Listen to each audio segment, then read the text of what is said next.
This is the Motivated Business Show, hosted by me, Mark Terrell, the author of Motivated, the Reluctant Leader's Guide to Building a Business that Sets You Free. In my book, I share the 7-step process to get the measure of your business. M.E.A.S.U.R.E is an acronym that stands for Mirror, Evaluate, Action, Systemize, Unify, Review, and Energize. On each episode, I'll be chatting to a business owner about how they stay motivated and how they've got the measure of their business. So without further ado, let's find out who's joining me on this episode.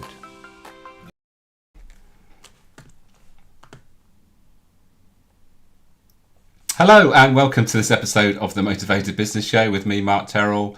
Today's guest I met a while ago networking, and I think his service is a little bit, I would say, specialist. It's something that a lot of people might use, but actually the way he does it is the way that really intrigued me. So looking forward to chatting about that shortly. But before we do, here's just a few things to run through. I will be referring to a 7-step model, which I talk about in my book towards the end of the podcast. So you can get the whole rundown of that 7-step model in my book, and you can buy that either direct from me or you can buy it from Amazon in paperback or in Kindle form. Another way to buy that book is to buy me 2 coffees. So you can use this QR code. Go straight there and buy 2 coffees, and then I will send you a copy of my book, which is the best way to do it with regards to the value that you're getting for your investment. So I hope that's of interest, because everything helps to keep the wheels in motion, as it were. And if you don't want a book but would like to contribute with regards to what you've gained from the podcast or anything else, then you can just buy me a coffee, and any contribution is gratefully accepted. Right, let's get on with the show. Let's bring on today's guest. Welcome, Austin. Morning, Mark. Right, just before we get stuck into the topics, let's give you a chance to introduce yourself properly. So, Austin from Your Payroll Manager. We are a payroll outsourcing provider with a little bit of a difference, which I'll go on to speak about a little bit later. But essentially, we saw a bit of a gap in the market for really quality payroll management that went above and beyond the norm of just processing data. So we hire the right people, we create mini payroll teams, and we never outsource the job, which I know we will touch on a little bit later. Interesting, very interesting. So, Austin, we just quickly caught up before we went live because we haven't spoken for a while, and I just happened to notice on your LinkedIn profile, your banner at the back of the back behind your main profile, it says this. It says, providing award-winning accountants with unique, customer-curious payroll teams, which got my curiosity. So I think we should start there. What do you mean by customer curious in a concept? So if we go back a little bit, and I won't speak War and Peace here, but we go back a little bit to when I started the business. You had tech very heavily entering the market. You've now got the evolution of AI, and what that is fantastic for productivity. But what that brings to many bureaus is we feel that there are many bureaus out there that are overlooking the customer service element, which we believe is so important. Mm-hmm. So what we've done is not stack them high and sell them cheap, but build customer curious mini payroll teams. So what that means essentially is every set of clients gets a payroll manager, a payroll supervisor, and a payroll administrator. So they do get their own customer curious mini payroll team. Mm-hmm. And a part of that team is to not just process the payroll, but it's to share knowledge, to live customer curiously, to be dependable, and ultimately create wow moments. Now, some people say, how can you create wow moments in payroll? Well, when you work with the team, you've seen what they do, they see how they add value above and beyond just general processing. That really kind of that really shows what we live and breathe. Yeah, I think a lot of people listen to you say that would say, well, isn't payroll just a process that needs to be done, and it's just something that is more of an admin thing that a business has to do rather than something that's going to add value. So let's talk about how you can add value by doing payroll in a different way. I love this analogy. So let's say you're a small pub business.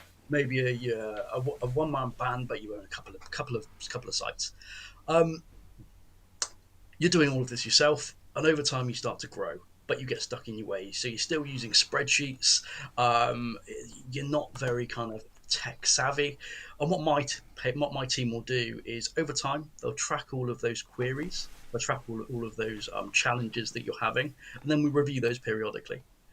Instead of waiting for you to come to us and say, oh, I'm having a problem with this, it's an absolute nightmare, we'll come to you and say, we've noticed that you're having XYZ. This is how we think you can solve it. Would you like our help? Now, at that point, it's up to the client whether they want to kind of take on extra support. But we work like that with every single client. It doesn't matter whether you're a single director or you've got 650 employees, you get the same level of care and attention. Um, just because that's what we see, that's how we see we can add value to the industry, essentially with what we've already got. Yeah. So one thing I was going to mention, because you mentioned it in your banner, is about providing this for accountants. So Yes. my question would be, accountants, should they be doing payroll? So our accountancy side of the business has absolutely flourished over the past kind of 24 months. Um, and there's a couple of barriers there which come into the mix. So one, while accountants are great at just that, accounts, the finance elements, the payroll element is a different ballgame. And quite often what we see behind the scenes is they're not as confident with the payroll elements as they are with the rest of the stuff. And that's where we can come in and kind of show our expertise. The team have got experience in many different industries, so they don't understand the kind of high level stuff. They understand how the clients in different industries talk, the terminology they use, so they can really relate. Which obviously helps us provide the service to the accountants when they're working with lots of different clients across lots of different industries, and maybe don't necessarily have that. They don't have that experience behind them in terms of the detail in those areas. But I suppose also, an accountant is an accountant. And so when they're doing something that is like, part of the process as opposed to, you know, allowing the business to grow and advise on those sort of terms, when they're doing something that actually the business is actually dependent on, I think that the dynamics change as well. I think that's the important thing. If an accountant that's doing something that's part of the business and then advising you on the business, it's a bit of a funny situation to be in, isn't it? Yeah, Yeah, it's I just mean something that. the landscape has changed for accountants quite a bit as well over the past few years. There's a push more to the advisory side, which means the data they don't necessarily want to be doing the compliance, so the payroll, the bookkeeping, and all that kind of fun stuff. They want that ready, and they want that there, so they can actually add value to their clients. And again, that's where we can come in and support with that. I mean, if I told you for 2 weeks of the month you were never allowed to take a holiday, how would you feel? Not too happy. You can't do it. You just can't do it, and that's what the payroll means for accountants. Because if they're maybe a one man band, they are stuck for 2 weeks of the month. It gives them Yeah. no flexibility. But we're also finding this in accountants up the scale. So our smallest accountant is a single director, biggest accountant up to around 15 employees, um, and now that's still the same challenges on that spectrum. So we essentially help give them their life, give them a bit of life back. Yeah, and I think it's a good thing to have people that really have a proactive um, um, the way that they look at something is more proactive than reactive. So I come across a lot of people that are in HR, for instance, and they are very much focused on just reacting to what their clients' problems. So I always ask them the question: do you do anything proactive in regards to preventing the problems that you see on a regular basis? And essentially, I guess that's part of your service, is that you're being proactive in that you can see problems that are coming down the line, and also you can suggest things that might work better for the business. Oh, Yeah, definitely, definitely. yeah, So the team are targeted every Monday with advising me of something that they did to share knowledge last week. So one improvement, one little nugget that you gave to the client, and that only comes from actually delving in there to the detail and actually understanding that person. And yeah, I think that is so important. because the finger always gets pointed. It's always somebody else's problem. And that might be the case. It might not be the case. But if you can get on that and you can root that out, then everybody is winning. Yeah, yeah. And let's talk about your team then. You're growing a team around you. Is there? You've alluded to one of your philosophies there. What other philosophies do you have with regards to your team that sort of delivers to your clients? So I think so. First of all, and we touched on this when we spoke a while back, but first of all, it's creating a happy team environment. Your team are the lifeblood of your business. So therefore, I want every team member to be motivated in doing not just doing their role, but outside of work and the rewards they get from it. But at the end of the day, if you have to spend 40 hours doing a job, you should have motivation within that to want to actually do the job you're doing on a daily basis, not just the paycheck at the end of the month. Mm-hmm. And the way we do that is we've recruited people that essentially live and breathe our core values. We don't just have the core values up on a wall for somebody to go, oh yeah, they look great. We generally live and breathe them. We report on them. And as I said, sharing knowledge, living customer curiously, which is again is so important in what we're trying to do, because being curious, asking those questions, asking the 5 whys, and a lot of the time the customers will look at you and go, why are you asking me that? And it's, hang on a minute, let me dive in a little bit deeper, and it'll become apparent. Mm. And our team are our family. This value has a lot of kind of controversy out there, but I really do believe we are a close knit team. We look after one another. We understand one another, and I think that can get lost. That can get lost in some businesses. That's interesting what you said there. You understand one another. Is there anything particularly you do within your team that sort of brings out the true personalities? So we are all remote. So we have to approach this in a different way, as many businesses are nowadays. Mm-hmm. But it's just things that making sure we do the fun stuff. So we do stuff outside work that really helps you understand the person, outside of professional capacity. The door is always open. So, no question is ever a stupid question, because if one of my team are thinking it, most likely there's 10 clients out there thinking it. Mm-hmm. And we make sure we catch up. We catch up regularly, and we are very honest and open about that when we do. So yeah, just trying to create a kind of a positive team environment where everyone feels that they can share, and that doesn't matter whether you're a payroll manager, whether you're a payroll administrator. We all live to the same values for the same result. Yeah, yeah. And what about you, Austin? I remember a couple of episodes ago, I talked to someone, and he said that as his business has grown, his role within the organisation has developed. So, do you feel that you're developing into a different role than probably you were when you first started your business? Definitely. Mm-hmm. One of the joys of the team environment that we're trying to create is that we can create ownership that frees me up to do the stuff that I need to be doing. Mm-hmm. I think very often we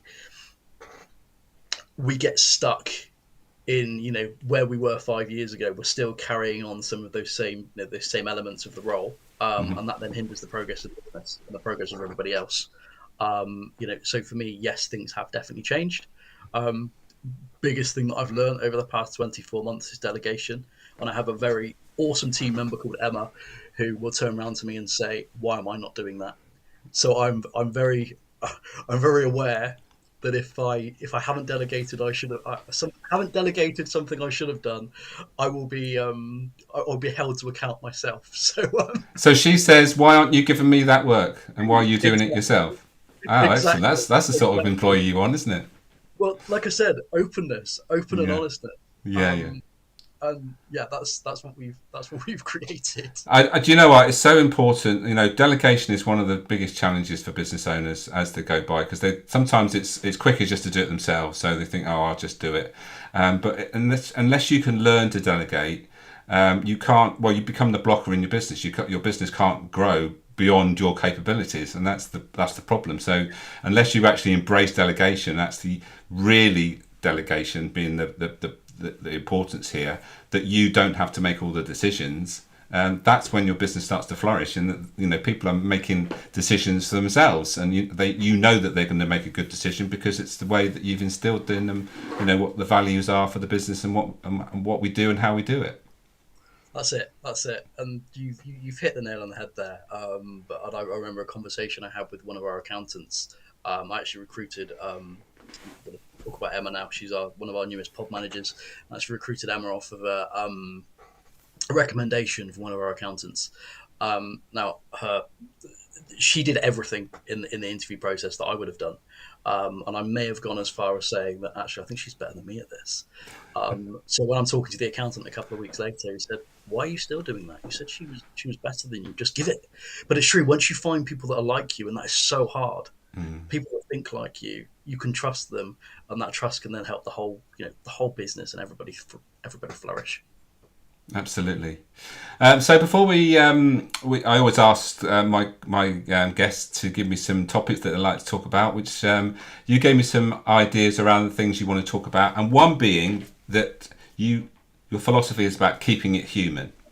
So in this day and age, as more and more businesses become less human, in other words, they're automating, using AI and all those sort of things, how do you go about keeping things human? What's your philosophy? So I think I read a book a little while ago, and it said, a 5-year-old should understand what you're trying to say. Now, that is sometimes very hard with some of the terminology we have to use, um, but I think it is just keeping it simple and making sure that other people understand what you're saying before you send it.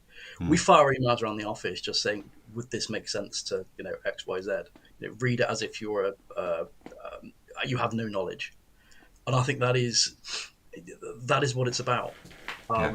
Simply cutting the jargon, and not trying to give some fancy answer because actually you think it's going to make you look good. Um, Not showboating, just keeping it plain and simple and just getting to the point, giving them what they need. Yeah, explicitness is an underrated leadership skill. It's one of the things that if we're really explicit, and when you're being explicit, if or not being explicit enough, is when the outcome isn't what you expected, and then the first thing you should do is actually say, was I really explicit about what I wanted or why I wanted it to happen, and that should be your first port of call rather than blaming somebody else. You should first of all, put the mirror up to you and say, have I done this correctly? Have I made it really clear about what should happen? And I think that's a good philosophy to work to. No, definitely, definitely. And I Yeah. remember one of my very early management roles. I worked for a charity shop, and we had volunteers of all different abilities. Um, and I told somebody to go and chuck the bins out. What do you think they did? They literally went Literally. and chucked the bins out. And that stuck with me for maybe 15 years. That just firstly, understand who you're speaking to, Yeah. and secondly, like you say, be explicit. Yeah. Yeah. Yeah. But talking about keeping it human, keeping it simple. Yeah. Back then, my chuck the bins out. The instruction maybe should have been, "Can you go and take the bins and empty them into the other bin?" Yeah.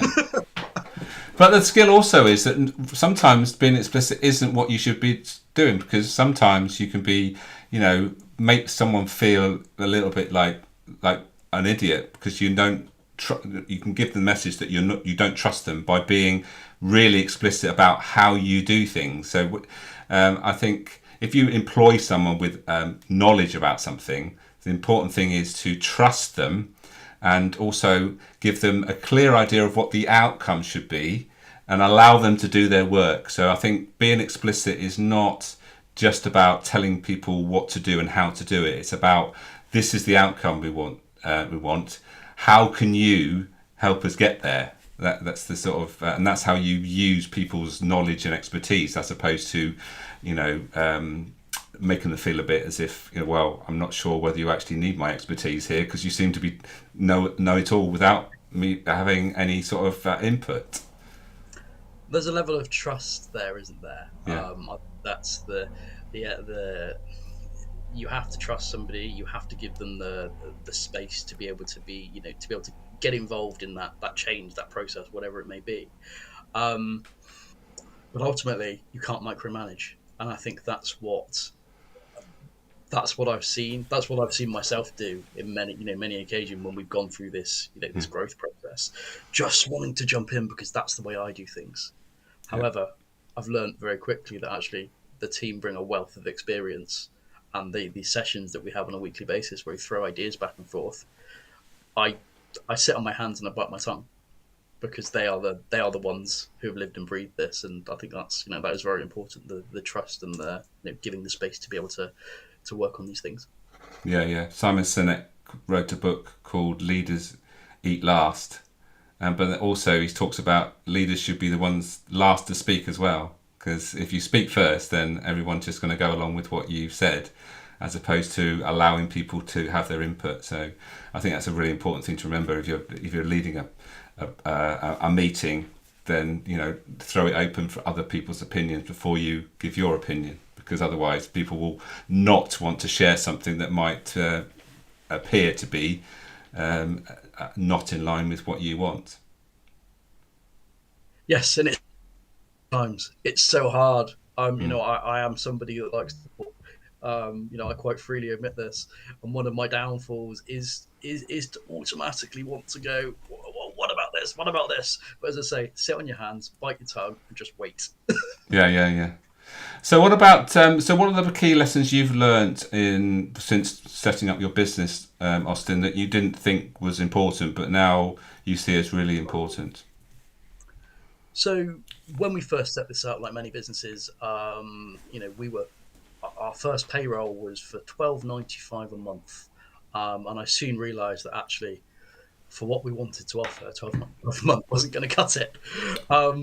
We were really underpricing ourselves compared to our competitors. So I suppose the first thing, be honest to yourself doing, Mm. um, because we can very soon lose motivation because we don't feel that we have worth. Been there, done it. Charge what you are worth as a business, as a Mm. person, regardless of the industry, and your clients will feel that. You will feel empowered, you will feel motivated, and then your clients will feel that because you feel that you are valued. And I feel like we could do that for ourselves, and we could do that for our teams. Yeah, yeah. I had a great example this week actually. My partner was getting some work done in the house, and she was getting these two or three quotes in for the same job, and she actually did not go for the cheapest quote.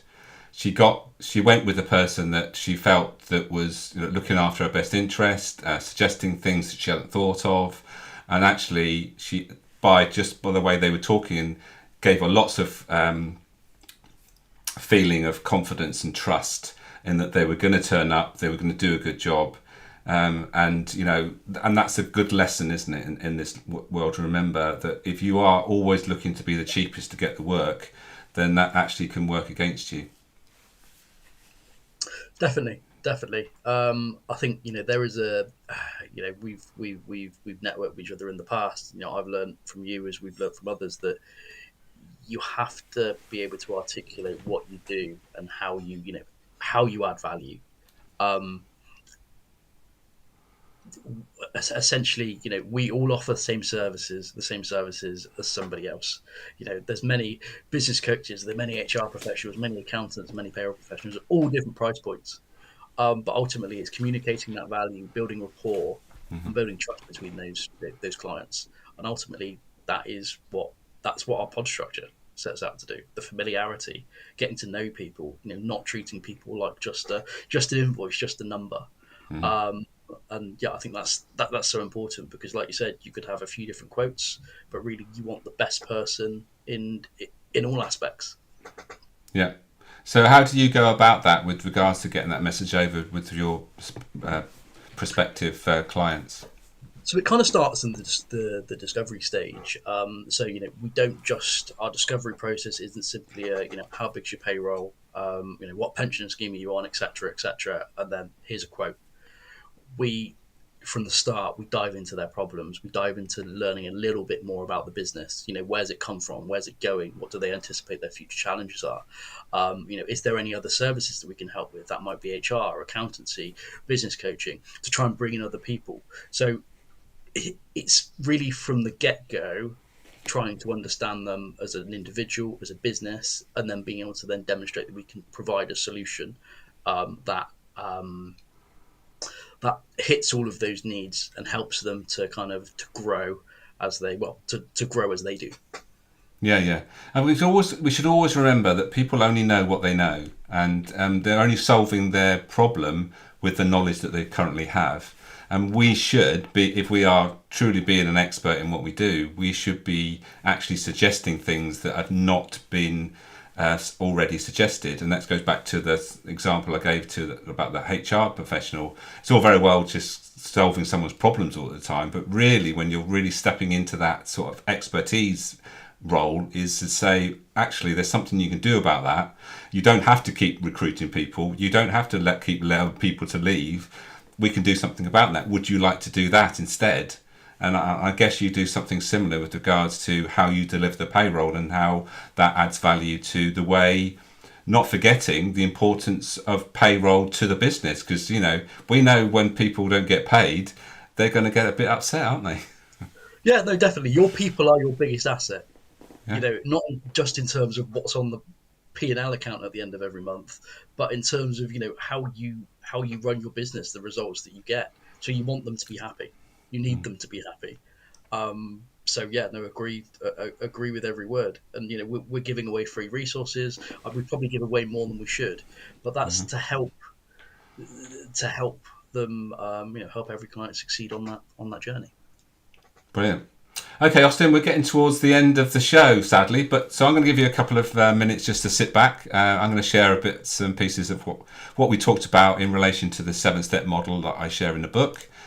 So let's just do that for a little while. So those that are not familiar, this is the 7-step process, which starts here with M for mirror. Understanding yourself is key. Understanding yourself if you're a business owner is key. And if you go right through to the end of the process, it comes with energize. It's actually when you're leading a team, you've got to understand what other people want from their work, and that's not necessarily being the same things what you want as the entrepreneur or business owner. And then the steps then are evaluating where you are and where you want to be, taking action, letting things see whether things work, and when they do work, make sure you systemize them. And that's the sort of thing you can think of when a business is growing. Something like what Austin provides, you might not need it early in your business journey, but when you come to employing lots of people, you might be thinking, well, actually, I'd rather have an expert that's going to run my payroll rather than have to do it in-house or ask an accountant to do it or something like that. Payroll is one of those things that is essential and should have a good system around it. I can remember back in my retail days, our payroll system was systemized from the point of when the team member clocked in to the time when the money was actually paid out of the bank account. Everything had a process, and to make sure that it was done in a timely manner and efficiently. So systemizing is key. And then we talked a little bit about team development, unifying a team, understanding each other is key. Sharing is caring. I've got a big belief in understanding what motivates everyone in a team, behavioural styles, character strengths, those sort of things. If you can bring them out in a team, then you're going to unify and bring out those things into your business and get more value from everyone in your team. Remember to review things regularly as business grows, and particularly if you're a business owner, review your role in the business, and are you still as relevant as you used to be, and as there are other things that you should be spending more time on, and like we've talked about with Austin, their role in the business, and then you are also getting the best out of them.